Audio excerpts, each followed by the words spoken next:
আসসালামু আলাইকুম প্রিয় মুসলমান ভাই ও বোনেরা, আজকের ভিডিওতে আমরা আপনাদেরকে জানাবো হযরত ওয়াইস করনী রহমতুল্লাহি আলাইহির কষ্টের জীবন সম্পর্কে।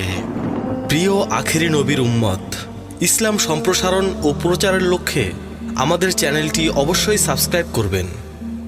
আশিকে রাসূল হযরত ওয়াইস করনী রহমতুল্লাহি আলাই সম্পর্কে এমন কথা বর্ণিত আছে যে তিনি পথের ডাস্টবিন হতে খাবার কুড়িয়ে খেতেন।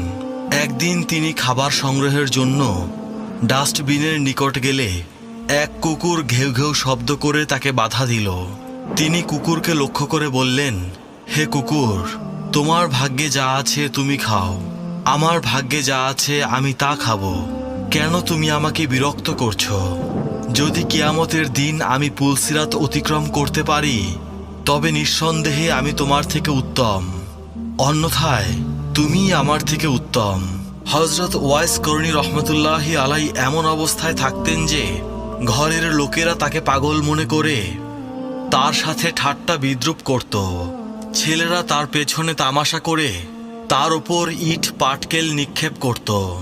হযরত আবু হুরায়রা রাদিয়াল্লাহু তাআলা আনহু হতে বর্ণিত, নবী করিম সাল্লাল্লাহু আলাইহি ওয়াসাল্লাম বলেছেন, আল্লাহ তাআলা পাক সাফ ও মুত্তাকি লোকদেরকে ভালোবাসেন। হয়তো তাদের মাথার চুল এলোমেলো, চেহারা মলিন ও পেট পিঠের সাথে লেগে থাকে, আর তারা বিত্তবানদের সাথে দেখা করতে চাইলে বিত্তবানরা দেখা দেয় না। অর্থশালী সুন্দরী নারীদের নিকট বিয়ের প্রস্তাব দিলে তারা তা গ্রহণ করে না। ওই মুত্তাকি লোকগুলো কোথাও চলে গেলে লোকেরা আর তাদের খোঁজ নেয় না। প্রবাস থেকে সেই লোকগুলো দেশে আগমন করলে কেউ খুশি হয় না। তারা অসুস্থ হলে কেউ তাদের খোঁজ নেয় না। এমনকি তারা মৃত্যুবরণ করলেও কেউ তাদের জানাজায় শরিক হয় না। সাহাবী আরজ করলেন, হে আল্লাহর রাসূল, আমরা কিভাবে তাদের মধ্য হতে কারো সন্ধান পাব? রাসূল করিম সাল্লাল্লাহু আলাইহি ওয়াসাল্লাম বললেন, ওয়াইস করনী হলো তাদের একজন।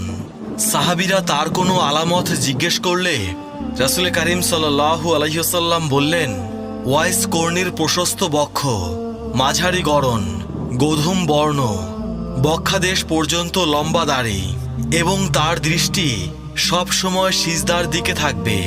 সাধারণত সে ডান হাতটি বাম হাতের ওপর রেখে অধিকাংশ সময় কাঁদতে থাকবে। তার নিকট দুটি কম্বল থাকবে, একটি লুঙ্গি হিসেবে এবং অপরটি চাদর হিসেবে ব্যবহার করবে। নবী করিম সাল্লাল্লাহু আলাইহি ওয়াসাল্লাম আরও বলেন, জমিনের অধিবাসীদের মধ্যে ওয়াইস করনী অখ্যাত থাকবে, কিন্তু আসমানি জগতে সে হবে প্রসিদ্ধ।